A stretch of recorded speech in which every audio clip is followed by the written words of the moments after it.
I'm back. Mr. Clarke's back. Time to take a look at 15.1 as we begin to look at imperialism.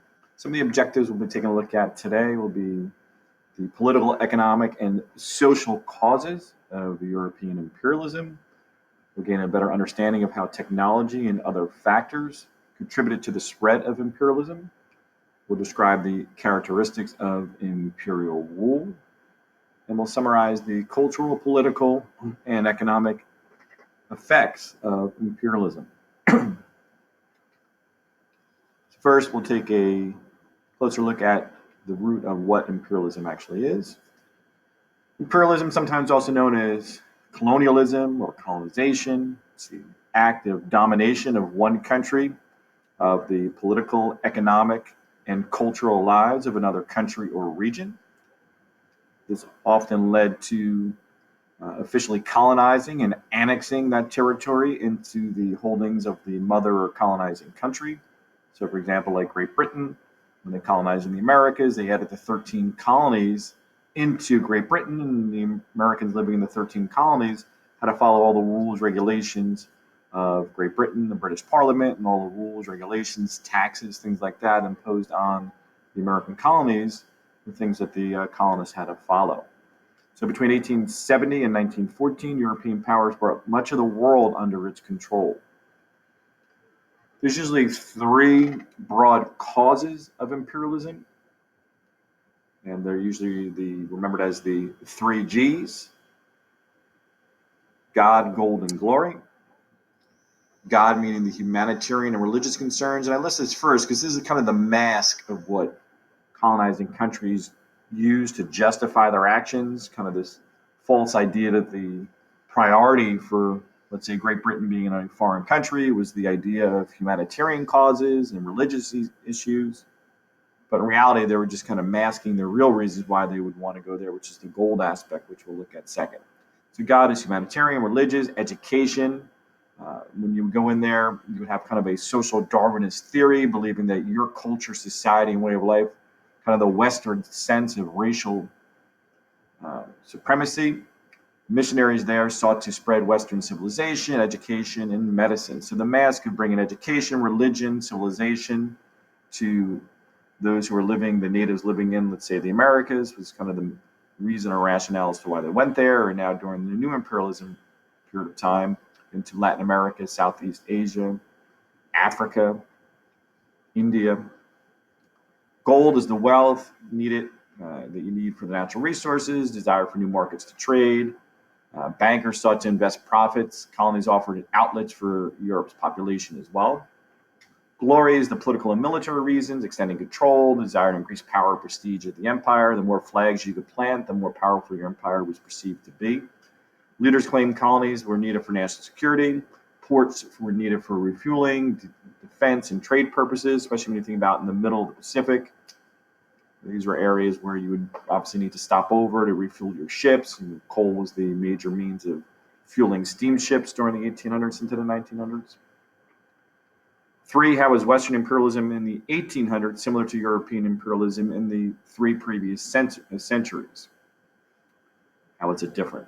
In both cases, Europeans sought to extend their power, and they had colonies in Africa and Asia. However, by the 1800s, the Western powers had new economic and military strength thanks to the Industrial Revolution.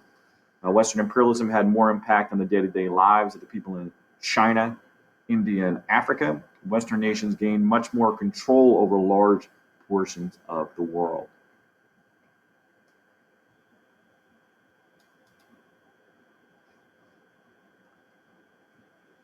Okay, four, identify what the word ventures means. How did Western bankers seek ventures for profit? Ventures means a business enterprise or a project. So an economic venture, something you might invest in, kind of to establish a new business. Bankers wanted to use profits to invest in new projects, to make more profits and even more money. The development of new colonies and their resources will provide opportunities for new business investments.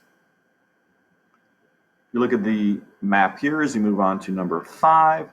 Identify some major imperial powers during the 1800s, and you can see the map there as to where these countries colonized. So you can see the different colors there. Hopefully you can see it reasonably well as it's Map at home. So those are the colors and the spread there. You can see many, many countries: Great Britain, France, Germany, Austria-Hungary Empire, Belgium, Russia, and the United States all had colonies in and around the world.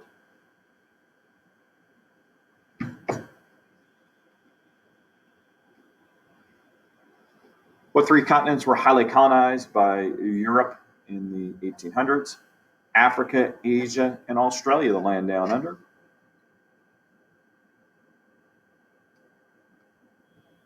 Okay, 7, support the generalization. Superior weaponry helped Western imperialism spread. So obviously, if you have a weapons or technological advantage, it makes it a lot easier to overrun and take control of more primitive groups of people. That is certainly true. It's kind of hard to dispute that idea.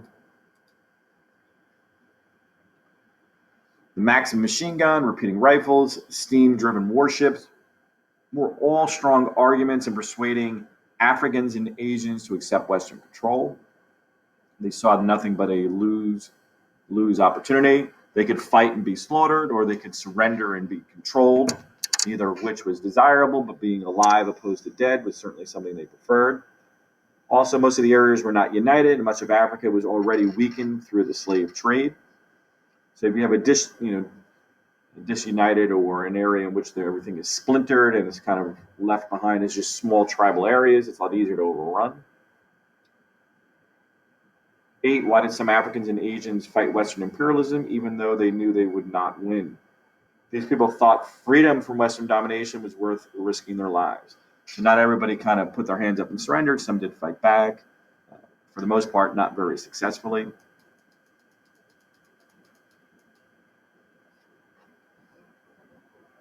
Why did some Europeans protest imperialism? Well, some felt it was morally wrong. Others believed it only benefited the wealthy, went against democratic ideals, all of which seems pretty makes common sense.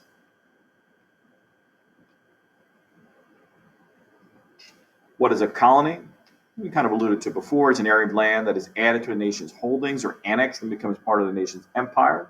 They are subjected to the same laws of the colonizing country, or the mother country, as sometimes they're referenced. The European conquering powers had different methods of governing their colonies. For the French, as we look at 11, they use a direct rule. They sent officials and soldiers from France to administer over the everyday operations of the colonies, not a lot of autonomy for the people living in the colonies. Their goal was to impose French culture and ultimately turn them into French provinces, which is basically a French state. Others, like the British, used indirect rule. Indirect rule, as we look at 12, is when they govern their colonies, they use the local sultans or chiefs or other local rulers to kind of oversee the colonies, and they're kind of like puppets. They kind of pull the strings of the chiefs of the local tribes, and the British then maintain the final authority over the colonies and could override any decisions that were made by the local rulers. So those are the two general ways of controlling a colony. 13, how was setting up a protectorate different from direct colonization? In a protectorate, the Western country left a local ruler in place. The ruler was supposed to listen to the European advisors on certain issues, such as trade. When colonized, the Western country sent its own officials to run the colony with the goal to officially annex that colony.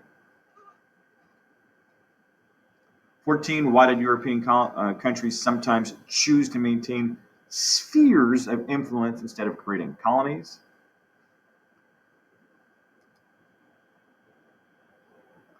Setting up spheres of influence had fewer costs for European countries. They also did not have to control the entire land or entire country, both politically and economically. Since spheres of influence simply gave European country trading or investment rights, it wasn't necessarily as an officially kind of takeover.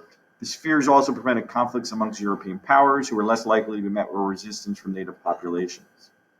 Also, too, if you have a sphere of influence, more than one country can have a sphere of influence in a conquered area.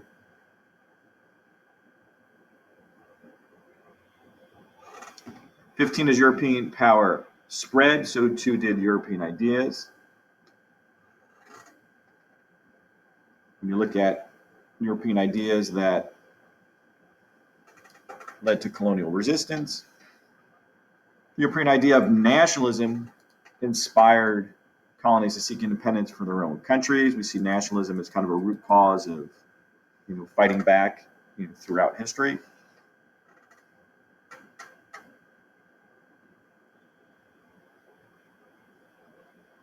Okay, moving on to 16. What problems when an outside country creative? It draws borders without understanding local political or ethnic situations. If borders sometimes separate close political or ethnic groups, those groups will be unhappy, might have more reason to revolt against the outside power. They might also note that placing rival political or ethnic groups within the same borders might create internal conflict between the two groups who had been separate prior to the colonial involvement. Lastly, the lesson reflection were some of the positive results of imperialism for the native people. Well, infrastructure improvements. So when you would have a colonizing country go in, they would improve roadways and bridges and railways and things like that, transportation, canals, bridges. Medical advancements like vaccines, better hygiene, hospitals were built, agricultural advancements, and they had now an organized system of commerce with a monetary system and more trade. Hopefully you enjoyed our early discussions here on imperialism. And until next time, Mr. Clarke is out.